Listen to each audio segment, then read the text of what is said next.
Como pode acontecer uma coisa dessas? Eu sei que... Resumo da novela A Terra Prometida de segunda-feira, 13 de maio. Já se inscreva no canal por gentileza e deixe seu like. Otiniel chega onde está Salmo com Mireu e rende o carcereiro. Salmo toma a espada do carcereiro e pergunta por que Otiniel demorou. Ele diz que a festa estava boa e nem viu o tempo passar. Mireu pergunta se eles vão deixar eles vivos e Otiniel diz que esse foi acordo. Salmo diz que Mireu o poupou na rua e isso mostra que ele tem princípios e ele também tem. Os dois saem deixando Mireu trancado na cela com o carcereiro. Ioná, Tirda e Laila vão nervosos à tenda de Eleazar e dizem que por acidente Zaqueu acertou Aruna com uma flecha. Eleazar fica aflito para encontrar com Josué.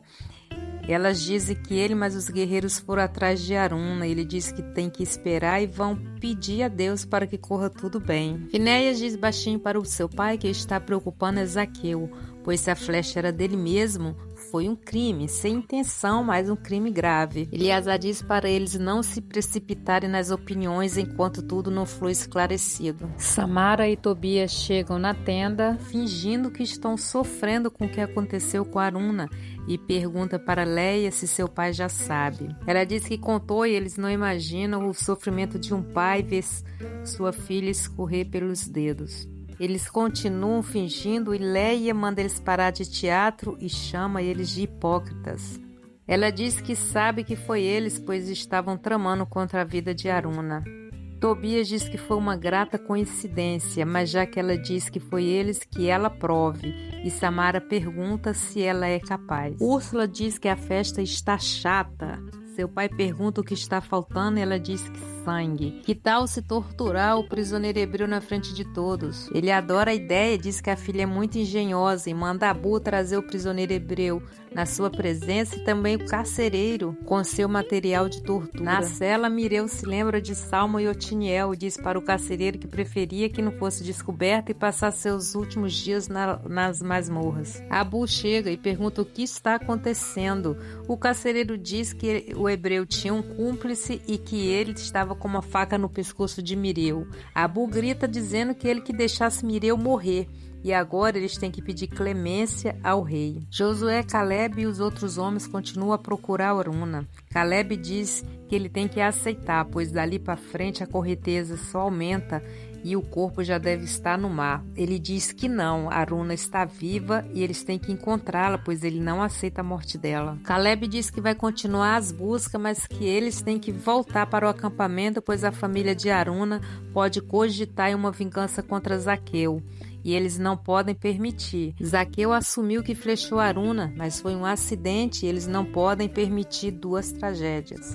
Enfurecido, Adonisedeque grita para que todos saiam da sua festa e vá comer em outro lugar. Ele chama Mireu e o carcereiro de imbecis e diz que mandou todos sair para não ver a sua coroa sendo desonrada. Ele lamenta mais ainda em saber que os hebreus vão levar informações preciosas para Josué. E a princesa diz que já que os hebreus foram embora, ela quer que o carcereiro seja torturado. Ele se joga no chão implorando, dizendo que não tem culpa. Mireu diz que realmente ele não tem culpa. Se alguém tem que ser torturado, tem que ser Mireu. Mas a princesa defende, dizendo que Mireu trata bem do seu cavalo. O rei diz que a festa é dela, então o castigo é ela que decide, e o carcereiro é levado pelos soldados. Josué pede a Elói para ficar sozinho, pois ele precisa botar a sua cabeça no lugar. Caleb diz que vai arrumar tudo para o julgamento de Zaqueu e quando estiver pronto, vem chamá-lo. Josué se perde em seus pensamentos e lembra de momentos importantes que viveu ao lado de sua amada. Angustiado, ele chora e pergunta onde ela está. Não consegue acreditar que ela se foi. Adonisedeque faz uma reunião de emergência com os reis e informa que um espião invadiu seu palácio e libertou o outro hebreu. Mas ele fala que não convocou a reunião para dar satisfações, e sim, eles têm que se apressar para dar uma boa lição nos hebreus. Na mesma hora, o soldado entra para dar informação da ronda que faz em Gilgal e diz que viu uma hebreia ser flechada, tirou a moça com vida e trouxe para Jerusalém. O rei pergunta onde está essa mulher, ele diz nas masmorras, e ele chama Abu, pois ele quer ver esta hebreia. O rei chega na cela e Aruna está sendo cuidada pelo curandeiro. Ele pergunta para os soldados quem é essa mulher. Ele diz que não sabe quem é, apenas que estava no grupo de hebreus. Ele diz que, pelo visto, ela não sabe nada dos planos de Josué e não serve para Jerusalém. O curandeiro pergunta o que ele faz e o rei diz que nada, que deixe ela morrer. Todos se retiram. Sozinha, Aruna abre os olhos e chama por Josué e desmaia. Tobias e Samara comemoram o plano. Ela diz que ele é um ótimo atirador, acertou Aruna em cheio e que o plano deles não poderia ter dado mais certo. Aruna morta e Zaqueu culpado de matar a queridinha de Josué. Ela pergunta se não tem nada que possa criminá-los. Ele diz que escondeu o arco, mas que Aruna o viu. Mas essa já está morta. Ele diz que agora vai fazer com que Zaqueu seja condenado. Ele, como irmão de Aruna, vai exigir vingança de sangue, pois a lei permite que morte, mesmo que por acidente, seja dente por dente e olho por olho. Leia entra e pergunta o que ele está fazendo ali, já que seu pai o expulsou da tenda. Ele diz que só estava pegando suas coisas e que vai para o julgamento de Zaqueu.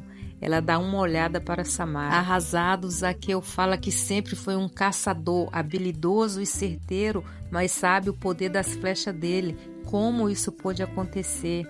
Pedael diz que o importante é que ele não teve intenção nem de ferir nem de matar ninguém.